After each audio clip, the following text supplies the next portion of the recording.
Hello and welcome back to Pharmacist Diaries, the podcast that reveals the secret lives of pharmacists, from where their journeys began, where they are now, and everything in between.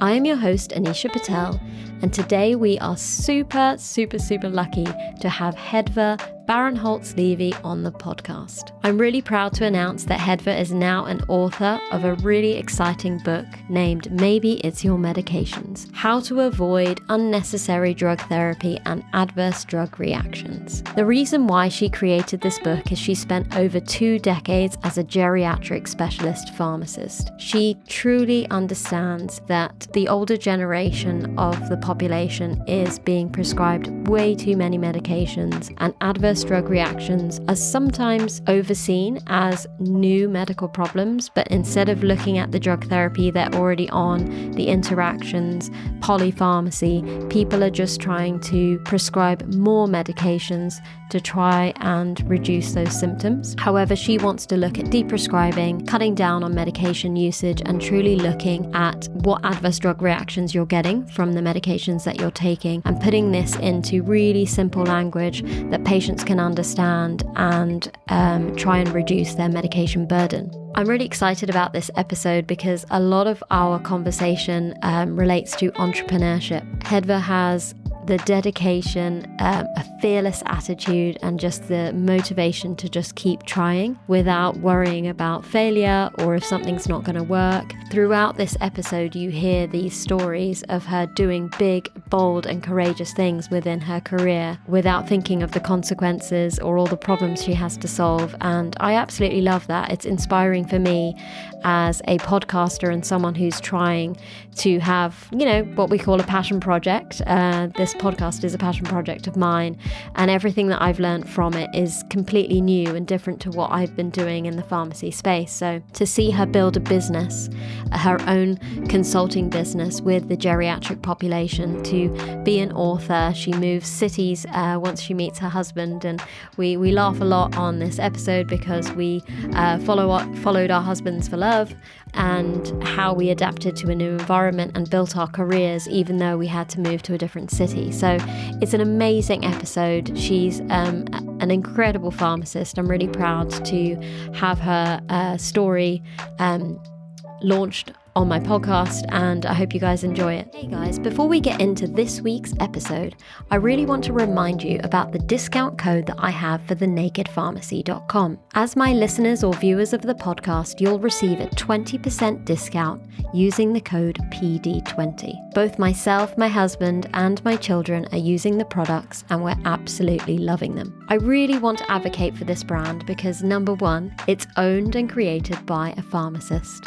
Kevin Levers. He has over 35 years of experience working in the industry of natural medicines and has created his own company and provided us with so many different products to support our needs. For me personally, I absolutely love their gut health products, the magnesium for my sleep, and Saffrosun Energy. Because as a mum of 2 very young children, working full time and juggling the day-to-day life that I have, I really need that extra support to keep me energized and going throughout the day. I also wanted to let you know that if you're not sure where to start with your supplement regime, Kevin has a team of multiple pharmacists that you can either contact by phone, email, or on social media to get some support on where to get started. Check out their website, thenakedpharmacy.com. Now let's get back to the episode. Welcome to the Pharmacist Diaries podcast. First of all, Hedva, I'm absolutely delighted that you reached out to me and that we've got the opportunity to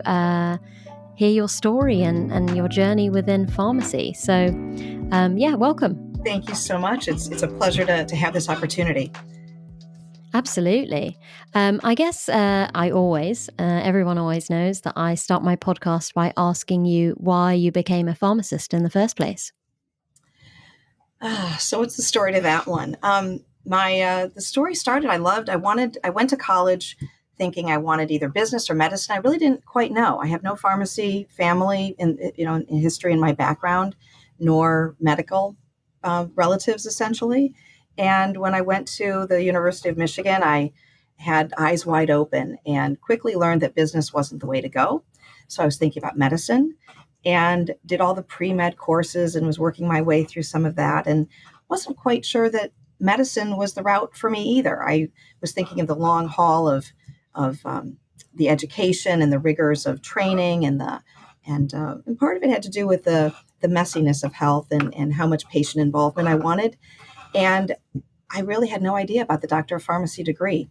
So I was at the university, and there was a College of Pharmacy there, and I explored. So I found out what this PharmD degree was. I met with some phenomenal professors at the College of Pharmacy there, and realized it was a way to be in healthcare, to be in medicine, but in a cleaner way of sorts, not having to get so much into the down and dirty of patient interaction, if you will. I don't know. I'm thinking about the blood and the surgery and different aspects of medicine, if you will. But I wanted healthcare very much, and when I learned it was a way to touch patients and help the clinical side of pharmacy, I really, really liked that. Oh, yeah, that's lovely. Why do you think that pharmacy kind of didn't come to the forefront of your mind when you were searching? Like, because you obviously identified medicine. Do you know? Right.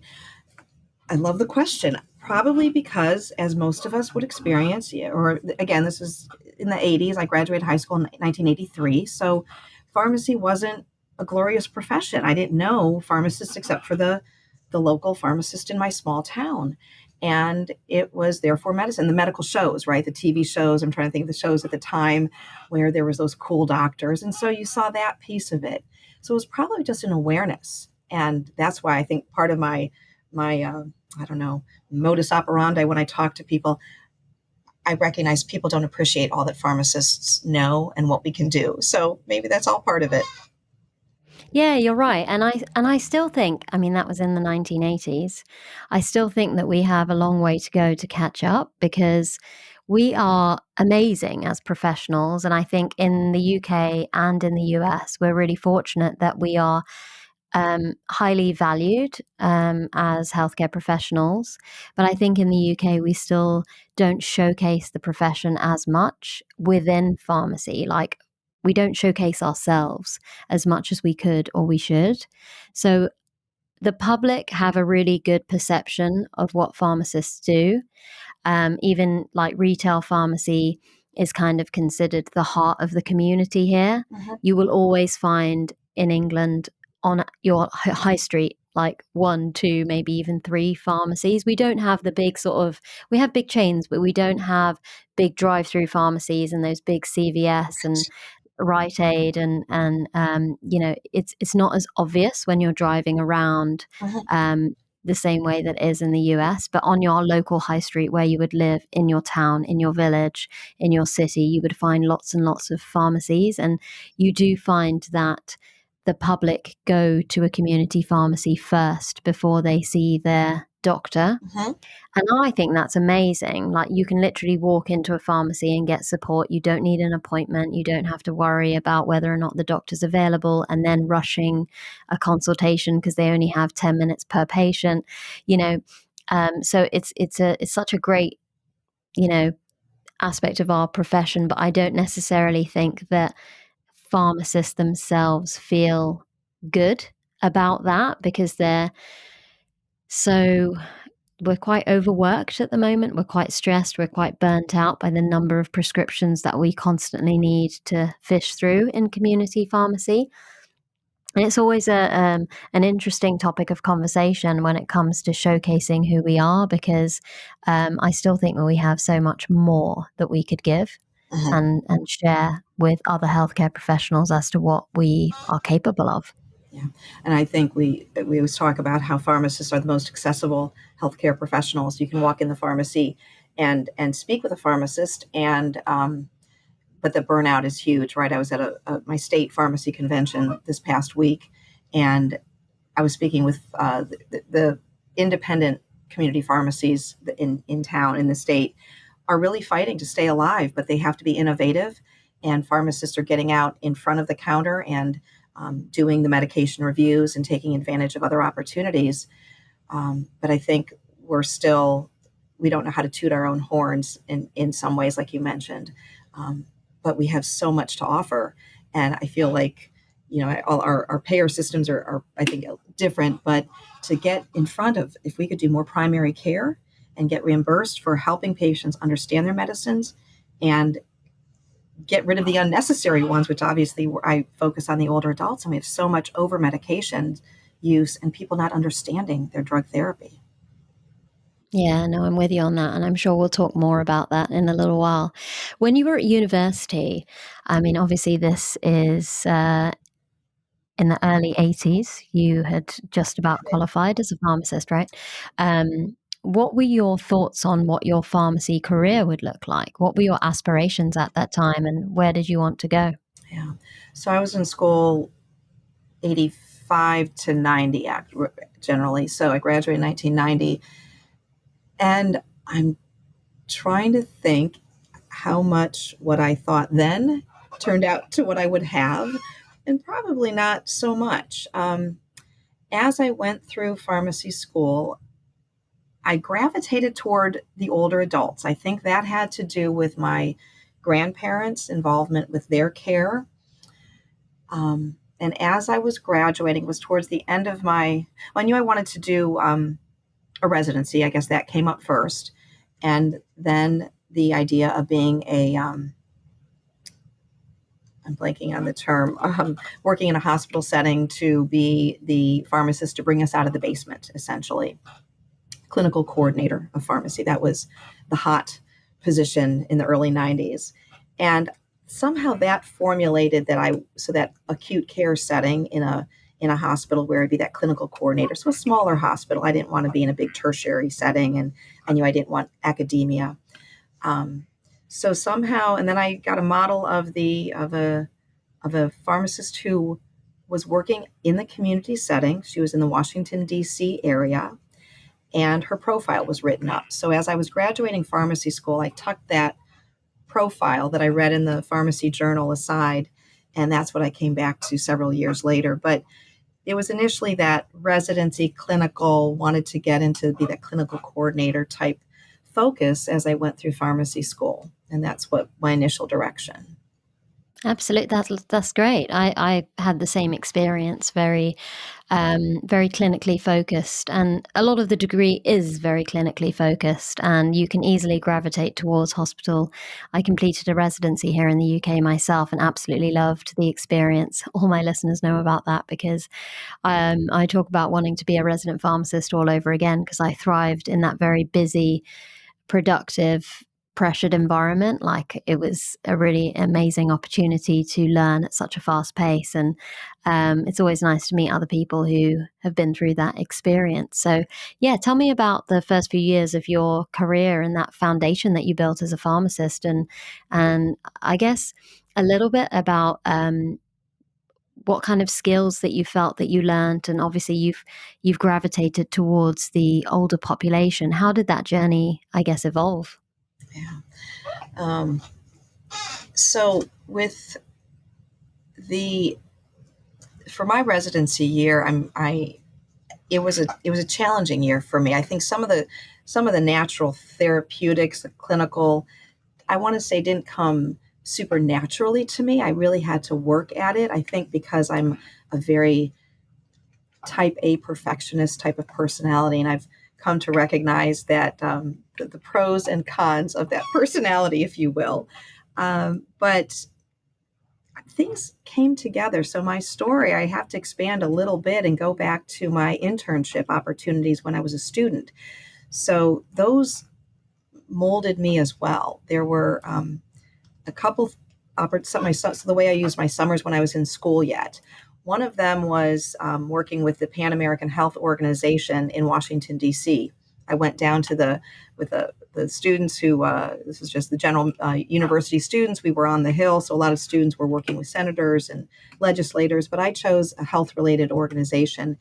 And I've always just wanted to look at the bigger picture of pharmacy too. So it was just a brief summer, but it just gave me a sense of all of the opportunities out there in healthcare and issues that the population has to deal with health related, just in a very broad sense, without being able to be more specific, because that was many years ago. But another summer opportunity was interning with the Annals of Pharmacotherapy. Harvey Whitney Jr. had his the International Pharmacy Journal.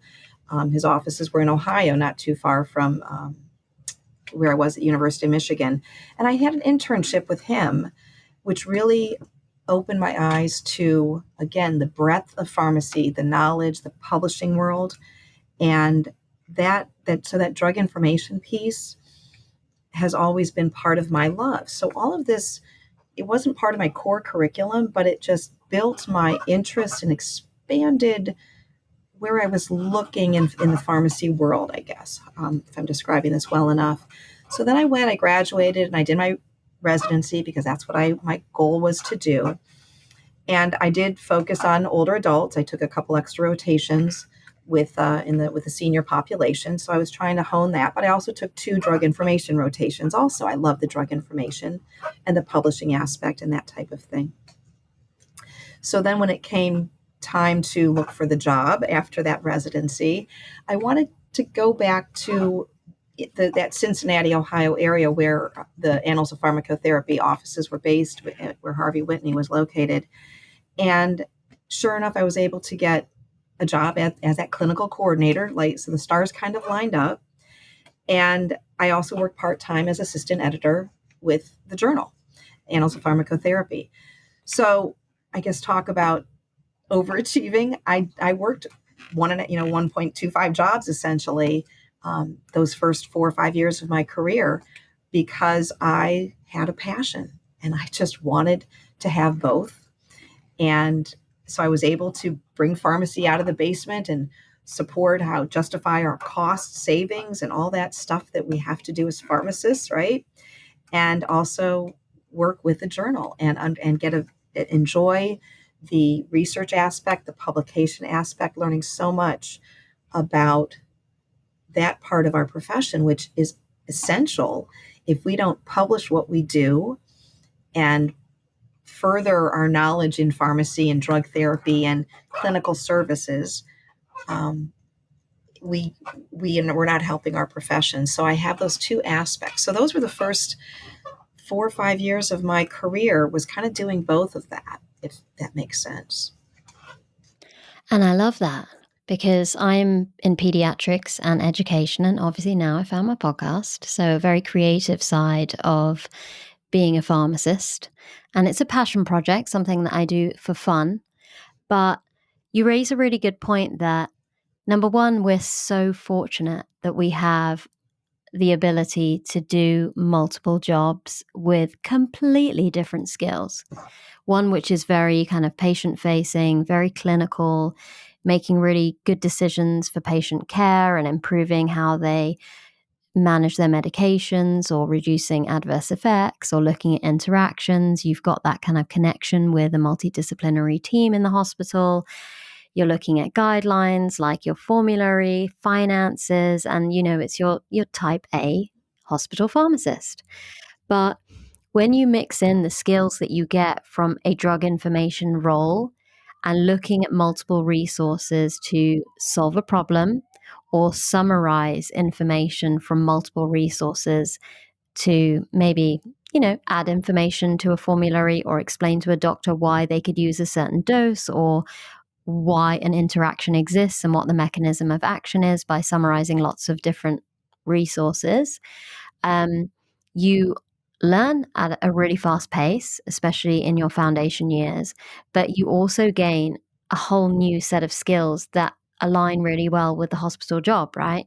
They fit kind of, it's 2 pieces of a puzzle, and you kind of need them both. But I think the point I'm trying to get across is, like, how wonderful is it that we have the opportunity to do so many different jobs within pharmacy and at the same time. And you followed your passion of hospital and elderly care, but you also followed another big passion of drug information and editing and publishing, which is a really cool skill to have. And I'd like to hear more about how, I mean, obviously you did the internship, which probably gave you like the network and the connection with them to support getting a job.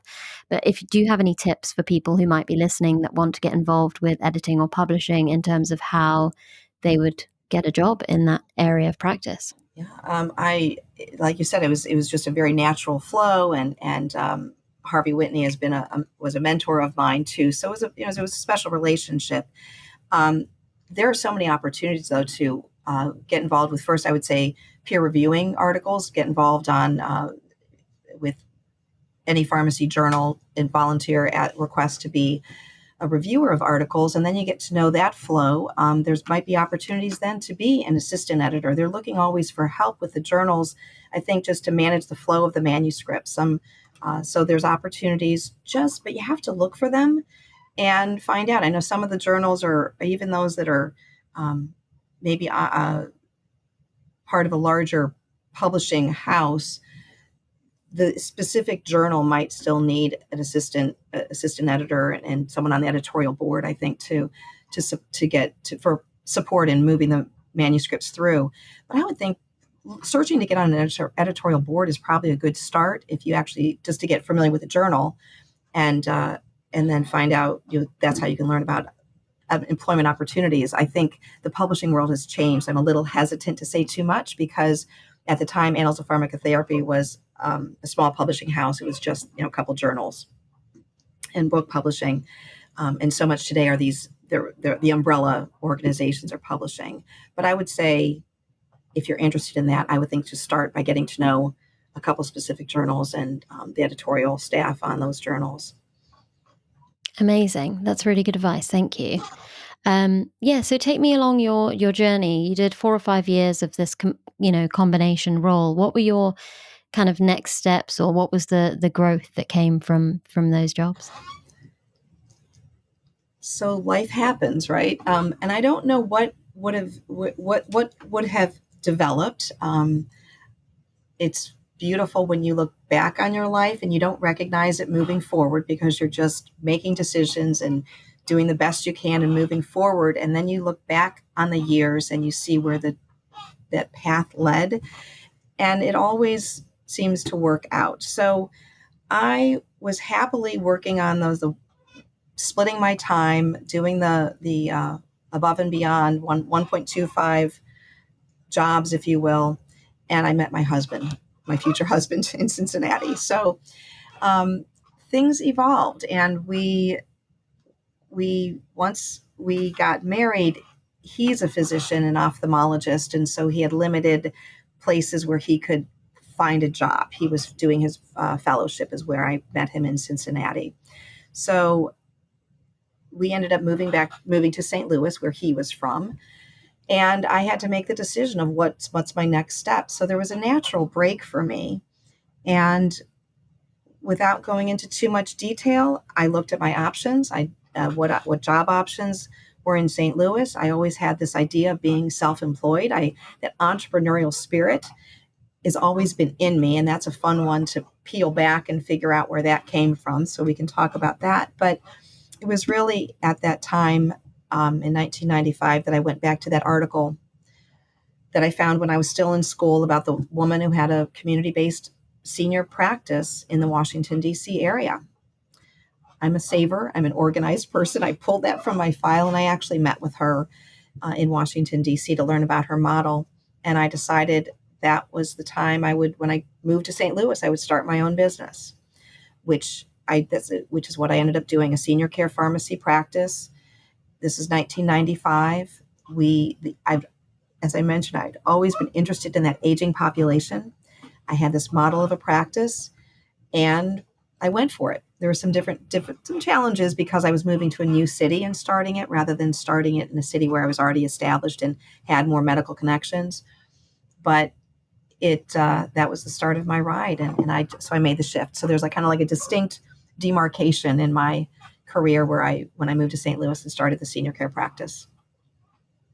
I love a love story, and you moved for love. I did the same when I moved to Dubai, so it resonates very well with me. I met my husband during my residency and then moved. He was working in Dubai, so I moved out there for him once my residency was done. So I appreciate that it takes quite a big it's a bold and big move, but it's definitely worth it for relationship and that connection with someone. And it's always exciting and kind of adventurous to try living in a new place and building a life with someone as well, like that you obviously love and care for.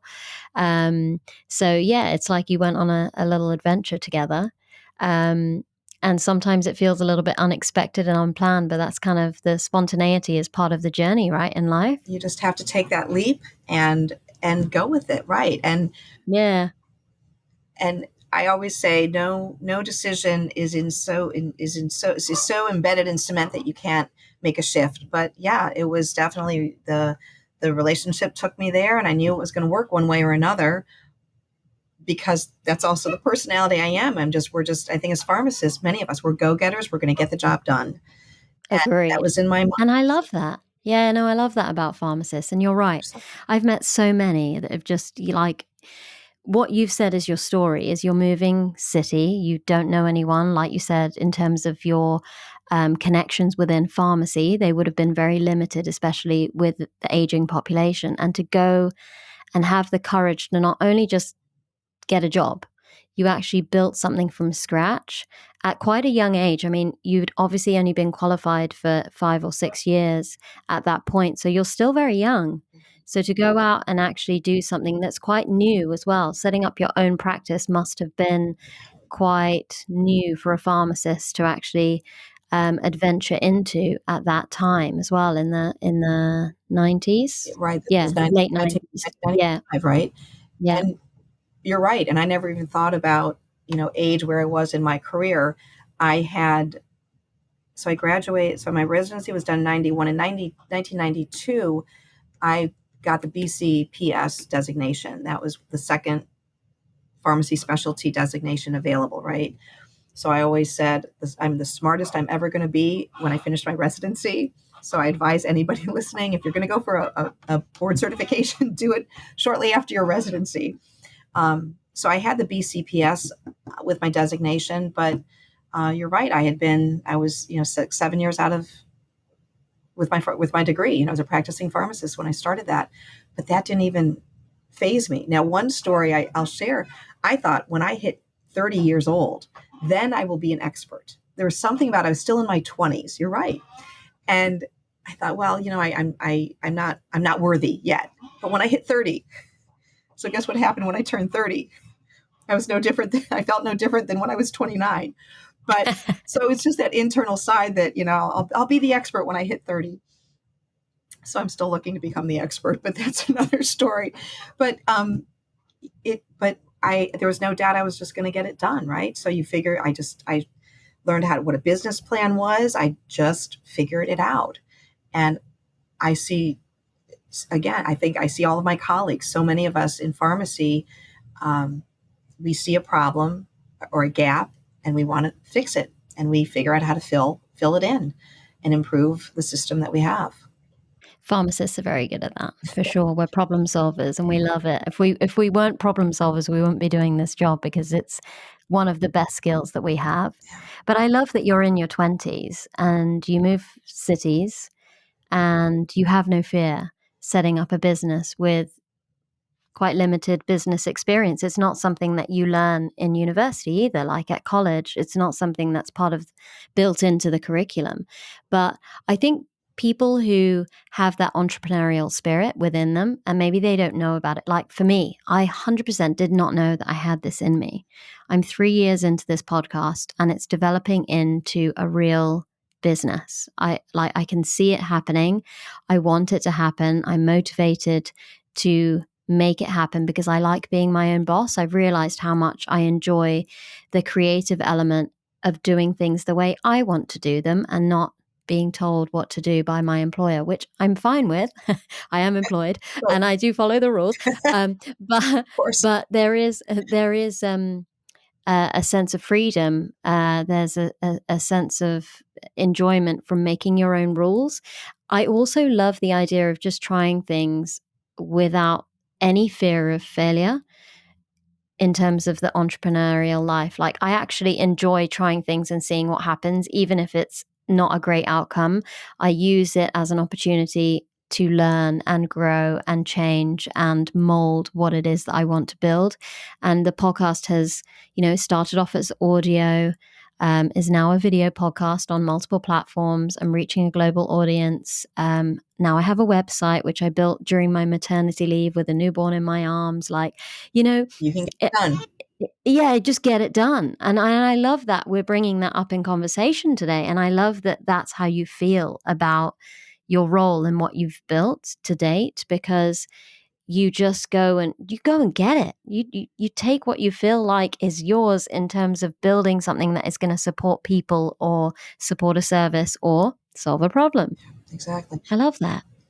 Right. And I appreciate that where you are and how it's evolving for you, right? You said you started something and you didn't quite know, but you went for it. You started it and it's going to keep growing.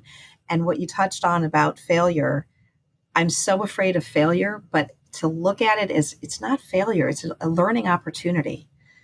And it becomes nothing then. There's no fear. Just try it, fix it, move on, do it better. Agreed. Yeah. And I never, we'll get to the book, but just like what I'm doing with the book, I'm not thinking about what I've accomplished. I'm just in it, moving it forward, making it succeed. My senior care practice, I was going to figure out how to get it done. I learned how to market. The other thing I say, you rightly touched on how in pharmacy school, we don't learn how to run or own a business necessarily. I didn't have any marketing background. So I learned from just wonderful people around me. And I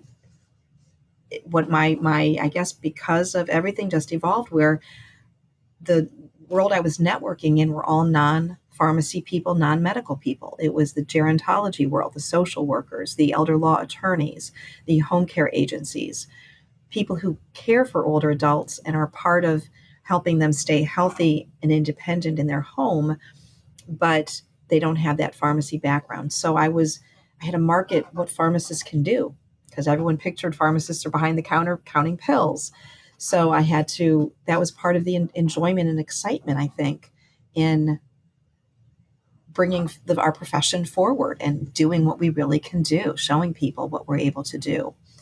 A challenge, a little frustrating, but worthwhile when people now recognize me and know how important drug therapy is and that piece of older adult care. Amazing. And I also love, like you said, that you wanted to set something up of your own, and you found someone who's done something similar in Washington, D.C., and you remembered that article, and you had the courage to reach out to them and ask them for support. And I think this is a really important point to bring across on a podcast where we've got pharmacy students, young pharmacists listening, that, don't be afraid to reach out. I mean, we are so, again, fortunate for the internet, LinkedIn, social media. People are more than willing to, receive emails for support and giving you that guidance. And that kind of might have given you a little bit of confidence to say, well, actually, I see how she's structured her business and how she's built it, what steps she's taken, and I can see myself doing that. Yes, it might be challenging, and yes, there are going to be hurdles that I have to face, obstacles I have to overcome, things I just don't know, like you said, marketing, that I'm going to have to learn from scratch or try things and see what works. But I want to do it, and I want to try, and that I love that. I'm so happy to hear that, because I think a lot of people do have that fear of, doing something as big and bold as this feels very overwhelming. There's so much that you need to learn and so much, but you have to break it down into small steps and then kind of pick at them day by day and week by week. And there are people to help you, right? So it's so easy to say, I can do this on my own, I'll figure it out. But reaching out to networking is so valuable, and it is a skill to learn. It's not just a tit for tat. It's getting to know somebody. But I think also we're a helping profession, pharmacists in general. We want to help other people. We want to help the students, those who are younger than us on the career path. To use these contacts and reach out and ask for help. Ask, how did you get it done? Just get ideas. One thing I'm talking to pharmacists now who I know have switched where they are within pharmacy, and they've had to pick up different skills. Maybe they've been in ambulatory and now they go back to acute care or something like that. And how did they do it? And I always hear, it's a learning curve, but I did it. You can always pick it up and figure it out. But you have that support around you. Yeah, there's a lot of ways to get support, and not just networking through social media and LinkedIn, but once you know what avenue or what sector of pharmacy it is that you want to go into, there are so many conferences, there are so many groups of people who, whether it's a mastermind, and like you said, you were working with other healthcare professionals or professionals outside of pharmacy. So you were having to communicate in different ways, but your network just increased by chance. And the more you talk to people, the more people are like, oh, do you know so-and-so? I can introduce you. And if you need help with this, like, I have a friend. And it just grows Happens in an amazing way. The more you talk and the more you kind of open up to other people, the more they open up to you. And the other piece, I don't want to move the conversation too far, but the value I got from my pharmacy associations, and I assume globally we all have our professional associations, I was able to, there's a lot of serendipity involved, which is fine with us. I think we can benefit from things happening by chance. But I was at a local pharmacy association meeting that led me to connect with the American Society of Consultant Pharmacists, a pharmacy group that I'm been leader of, and rolling off as chairman of the board for that organization. I've been involved on the board for several years, but this is going back to mid 2000s. There was a leadership group at ASCP. So I just want to put a plug out to our professional pharmacy organizations. There's so much networking and benefit that you can get from those groups. It connected me with a group of pharmacists who was doing what I was doing, and I had no idea.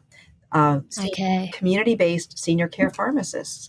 And it was very serendipitous that I was connected with this group, but that led to a whole host of other things happening in my life, part of which was getting to be president of ASCP eventually.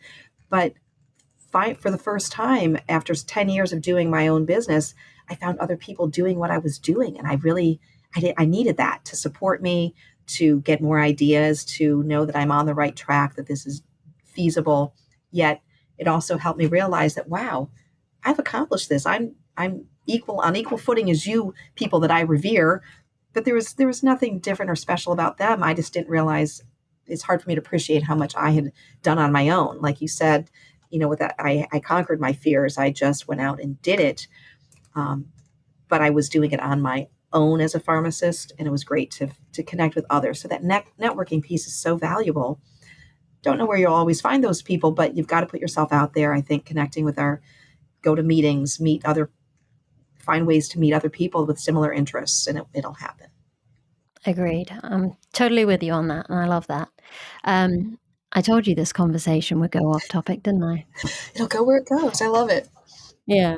I'm going to take you back to your practice. So tell me how your journey within the practice developed. Like, what was it like having patients, and how did that kind of mold you to write a book about what you've been doing and what you've been achieving, and the general topic of overprescribing and trying to kind of cut down on medication usage, especially in this aging population?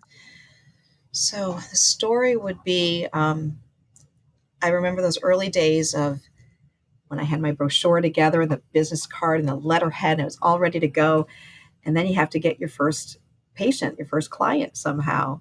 And it trickled. I remember the first patient I had, and everything's a little bit not, I don't want to say not smooth, but you're still working out some of the kinks. There at some point early, I'm trying to think, the timeline here. So maybe 1997, I'm really setting up shop and I'm getting into it all. It was in those early years, I realized the awareness of the need for medication review was not there. And the public didn't understand that the value of a medication review or that it was even possible. So as I'm looking back through how things developed, that was probably the first big obstacle I saw. And I thought, well, I've got to fix that problem. At the time, I'm going to guess around 2000 roughly, in the newspaper, I remember seeing full page ads for patient, it might have been like diabetes awareness. Answer these questions. If you say yes to several of them, go talk to your doctor. You're at risk of having diabetes or something like that. And I thought, why can't we do that for medication risk? It's the same thing. If you check certain boxes, you're at risk of having a medication related problem. And it goes, go talk to your pharmacist or physician. So I saw a challenge, a gap, and I set out to fix it. So what did I do? I started a research project. So I developed a medication risk questionnaire. I figured out how to get the IRB approval, worked with my local college of pharmacy. I figured out how to find the patients. I found the pharmacies that would work with me. I could set up shop. I could collect my enrollees, my participants. And I did this while being fully pregnant with my first child. So wow. I laugh, we get things done, right? So that was a situation of, I knew I had a good business model. I knew the medication reviews needed to be done. I knew older adults were at risk, but that awareness was an issue. So I developed the questionnaire, started the research. And I remember I had to cut the data collection short because I was in my 9th month of my pregnancy, and there's the timing with that. So I had to stop the data collection, but I had just enough we could work with the data. So that study was published in 2003 with that medication risk. And I think that was the first of its kind really out there. So it's been improved upon a little bit. It's still one of the tools we have to identify people at risk. So that was a problem solving thing I did as I'm trying to get my business started. But then I had the questionnaire that we could put out to my referral sources, and our area agencies on aging, or the senior centers, or with home health programs or home care programs, to identify who's at risk. So people could start seeing, oh, I might benefit from a review, or my mother or father might benefit from a review. So that was an important step in growing my business and help growing the awareness of what pharmacists can do, the value of a medication review. I'm trying to think your question, where we're going with this. So then things started flowing, also payment for services. Again, just to speak of our model in the United States, it's private pay only. We don't do reimbursement for medication reviews. And the payment was another obstacle, right? So what do? Sure, I have my private pay model. I'm not going to give that up, but I want more clients. I know there's more I can be doing. So I sought out some contracts. I partnered with some nonprofits. I just found ways, without going into too much detail, organizations that were caring for seniors. They needed the medication piece of it. They understood the value of it. I made a good sale. I explained what I could do. I had the medication risk questionnaire, and it all came together. So I was, a lot of my clients, as I was getting started, came through contracts. So the patients did not have to pay for the service. I got my contract pay. It was part of a grant, for example. And that's how I was able to see more and more clients, and able to take students on, which I loved working with students. So I would be one of their advanced practice rotations. And that was probably the height of activity and having clients and teaching, and it was all wonderful. But as I'm doing what I'm doing, which is thorough medication reviews, providing a report to the patient, identifying errors in maybe adherence issues or how they're taking the medications, identifying the potentially inappropriate medications for older adults, so that geriatric specific piece. It was brewing the need to, the education was so necessary. I'm trying to think. So my book the idea was forming as I'm in these homes over, now we're 10, 20 years of doing this, and I'm seeing the breadth of problems, the struggles with our healthcare system, that older adults don't understand their drug therapy, but no one gives them time, right? So 8 minutes per doctor visit. And as our healthcare policies changed. Yes, we were going more towards quality, but the healthcare system had to check a lot of boxes and didn't have the time to really talk about drug therapy with their older patients. And that has always been an issue. So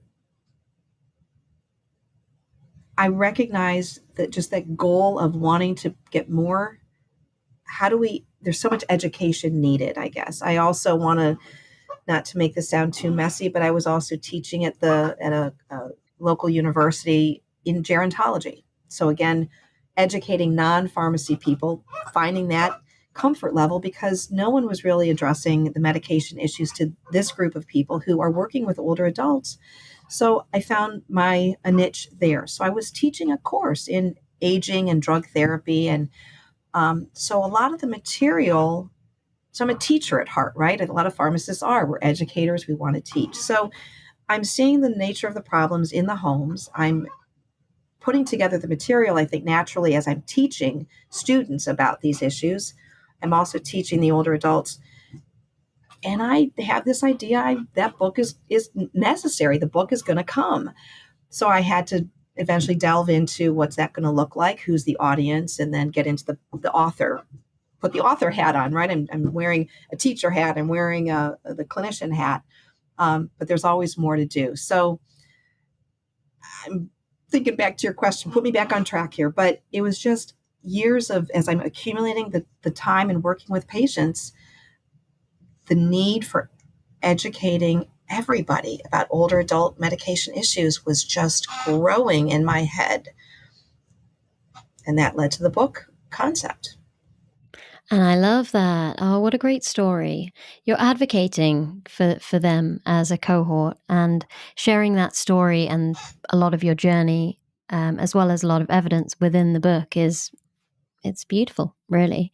It's a perfect kind of combination of all of your skills. I mean, just hearing that element of your story, you are a pharmacist, you're an educator, you're a mentor for students, you're a businesswoman, you're an entrepreneur, you're now a marketing agency, like for your own, patients, like you went into university, like lecturing. I mean, like you've got so many amazing skills. And again, like what a great episode of this podcast to share how many skills pharmacists have and how you can branch out into so many different aspects of non sort of specific pharmacy roles. Maybe as a student, you didn't realize that you'd ever publish a book. I mean, that's incredible. And I love it when I speak to people who are now authors of books, because you don't necessarily think that that's your journey when you're in pharmacy, because you're mainly thinking about the patient and kind of being at the forefront of healthcare, whether that's in retail or a hospital pharmacy. For majority of pharmacists, of course, we have people in industry as well and sales, etc. But majority of pharmacists are going down that patient-facing route, and you don't necessarily visualize where your passions or your skills are and how your career has evolved so much over the last few decades. Yeah. Tell me a little bit about when you were, I guess, writing the book. Like, how did you plan out the chapters, and how did you manage your time with getting that done? Because you were running a business, you had lots of clientele, you're doing research on the side, you're educating at college. Like, that's a lot. And you have children, or at least one child by now. Right. 2 kids. And the other piece of it also is sequencing. So as women, as mothers, as career people, as wives, yes, and I love how you put all those skills in one sentence. So thank you. Because part of me it's hard for us to step back and realize all that we do. And I think as women, we just keep doing and taking on more, and we don't think about what we're accomplishing. There was that sequencing piece. So as I was raising my kids, I would take on the clients that I was able to take on because I wanted to be there for my children and those activities, right? So things waxed and waned. So not everything was all at the same time, but yeah, I fit things in when the timing was right in my career and in my personal life as well. So the writing is hard because I think ideally you should be writing out regularly every day kind of thing. They say set aside an hour every day to write. And I never was able to do that. I'm more of a give me a chunk, I'll get it done, I'll squeeze it in. So just thinking back on the timeline of if the, maybe 2012, 2015. So I'm thinking about the book, but it was in the last 5 years that I just set out, this is the next goal I'm going to do. I guess that's it. You have to put it in your mind, set the goal, and then you have to work towards it, right? So then I started chipping away and figuring out how to get it done. So with nonfiction, it's that proposal you have to work off of. And to do the proposal, I had to sketch out all of my chapters. So my outline was in my mind. I think having taught the course in gerontology, having taught my older adults in their homes over 25 years, I knew the pieces that needed to be in those chapters.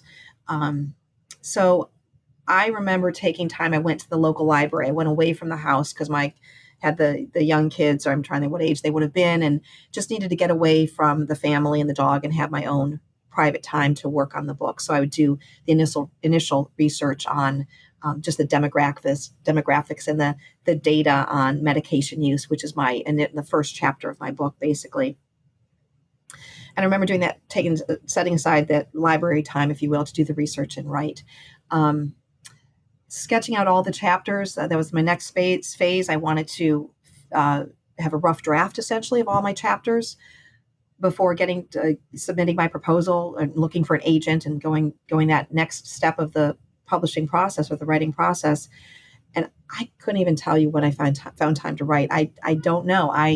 Probably a lot of evenings. It was squeezing it in when I could. I think I went in spurts where I had a couple weeks where I was not teaching and maybe had a lull in the clients. And that's when I just got some chapters drafted out.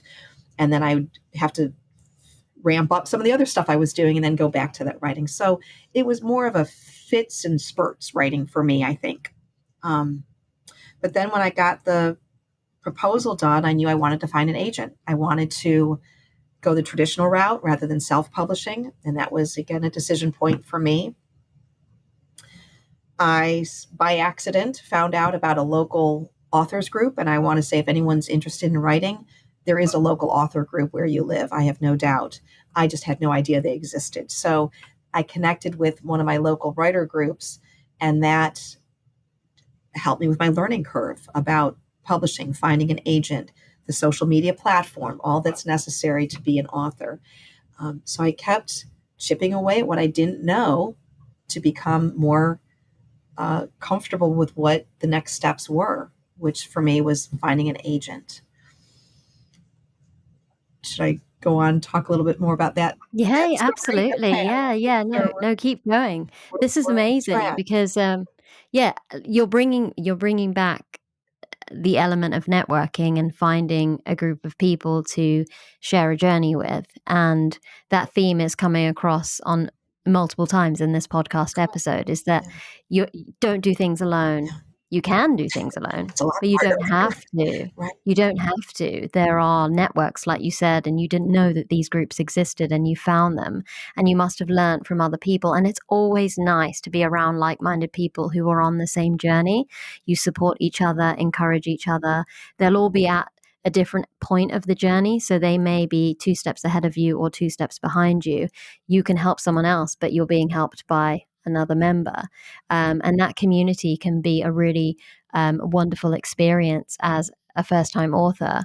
And now you're sharing that on this podcast so that if anyone else is kind of thinking about writing a book, that it's not as overwhelming as it seems. Again, you've got the big goal. Like you said, you knew that was your big goal and you've broken it down into kind of multiple steps. So yeah, go ahead, share about the So finding an agent was the next agent. piece, right? And I also will say I'm a nonfiction writer, not a fiction writer. When some of my writing group, the people that I've been, again, that support group that has carried me through, they're doing fiction writing, and that is a huge challenge and a whole other ball game that I can't speak to, but as I published a lot of pharmacy articles, right, the peer-reviewed articles and the technical things, but also I I guess in my years of doing medication consultations, the reports I'd write for patients had to be very lay friendly. So I got that skill of writing in an understandable manner through my work experience. And with my book, I want it to be for the lay public generally. So I had to bring down the technical level, right? So I wanted to find an agent, and that's a daunting task. There are organizations out there that are for agents, for finding agents. I trying to think how it went. I was going to go to a writer conference in Indiana, the Midwest here, nearby for me. And this was 2020. So I had my proposal was all together. I'd gotten the book on how to write a proposal. I had followed it to the T. I had revised it so that my proposal was ready to go. And with a proposal, you have to have not only all your chapters laid out, a good sample chapter, maybe 2. I only had the 1.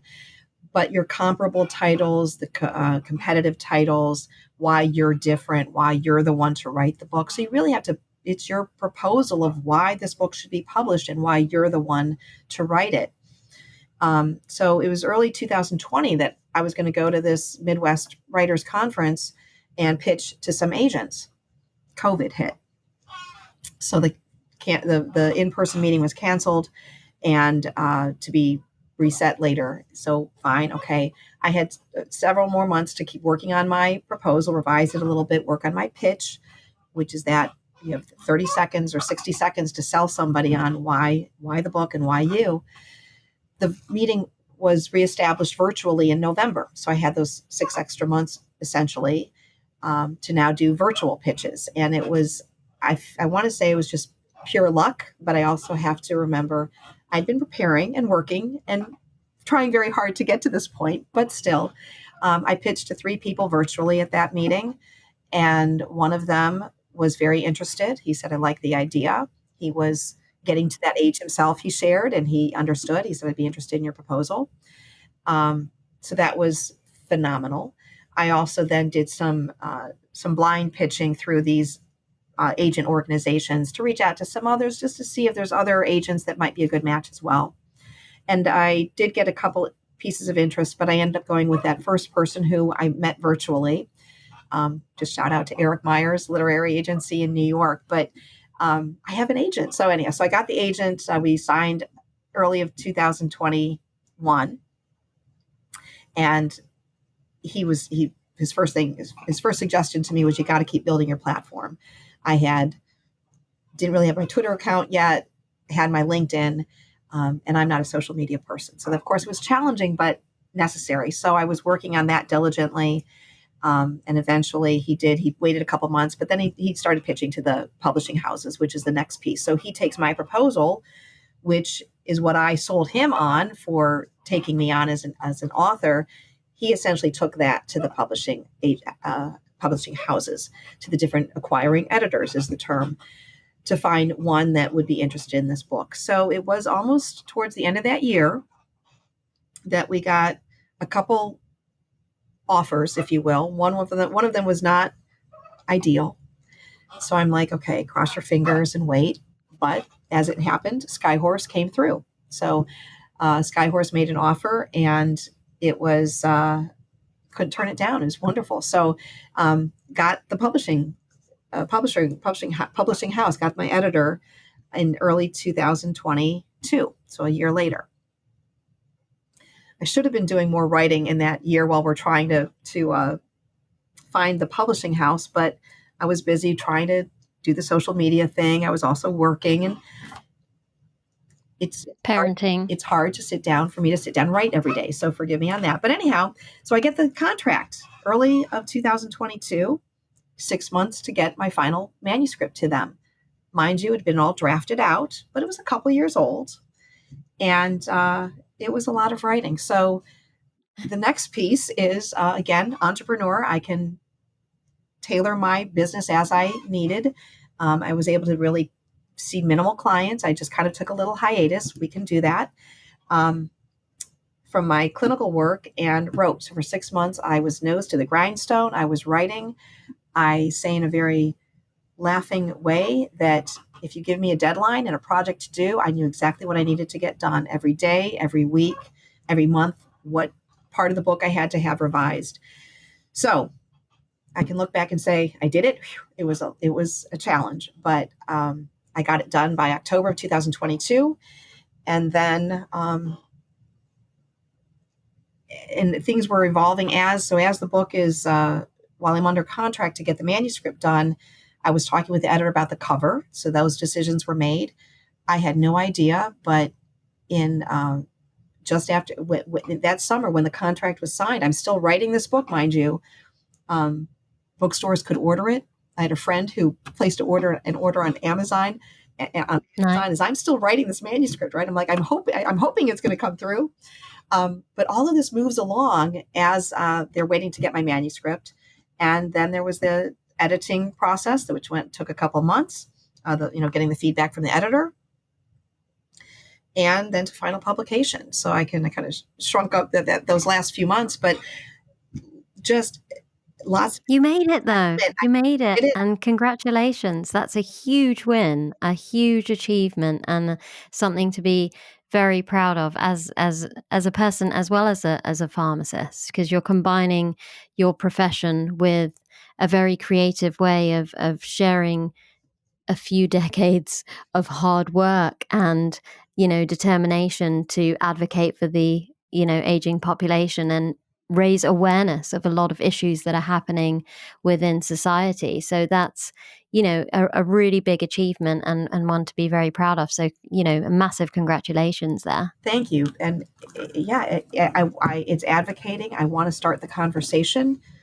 I believe it's that passion. I believe so strongly as a clinical pharmacist, a geriatric specialist, we need to be talking about the medications we use. I know pediatrics is it's a special population also. I almost want to say, you guys led the curve of you have to have the research in pediatrics. We're encouraging the research in older adults. It's parallel, but a little different. But we need to advocate for those special populations for sure. Absolutely, and I love that. Let me ask you, because I'm conscious of time, because we've been talking for quite some time, and I don't want to overrun on your schedule as well. What's your next big project? I didn't expect that question. Oh my gosh. Because you've had so many and really big things that are, outside the box, in terms of being a pharmacist. So I don't know, maybe you don't have one and you're going to enjoy spending time with your husband and with your family and continue working, but take some time out. That could be the answer. Yeah, well, I have to laugh because Anisha, I'm at that. One accomplishment was if I get this book done, I'm going to, maybe wrap up my private practice because it's a challenge, right? Of the payment, all those things. However, every time I say I'm ready to kind of close that up, I get more referrals, and there's patients out there who do need it. So I struggle. I don't know where that will go, but I do think in terms of what is my next phase, and I don't know exactly. I don't know if it's going to be teaching, if it's just going to be writing out this book. I in speaking with a geriatrician that I've been working with over the years, maybe it's going to be a book we might do together because he has some really interesting ideas. So I'm going to write out promoting this book first.